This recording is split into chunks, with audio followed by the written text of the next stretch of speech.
My name is Frank Mücklich. I'm a professor for materials science and engineering at Saarlandes University.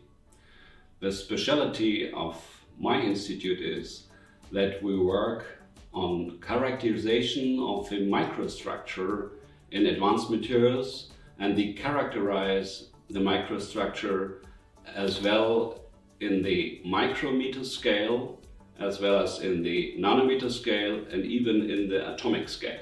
And this gives us a very complete insight into the microstructure, and it allows us to find relations to properties at one side and to the processing on the other side.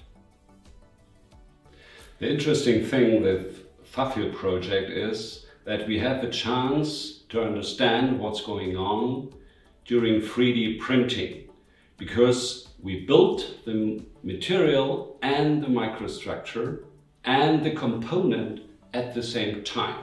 So our interest is to see how to bring the best possible microstructure and the best possible property at the right place in the component.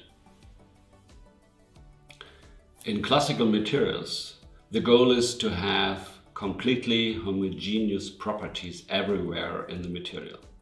In 3D printing, we can do the next step. We can bring the best possible microstructure in the right place. By doing so, we can improve the performance of a material and the performance of a component by also reducing, for instance, the weight of the component or reducing the dimension of that. This is a very advanced approach.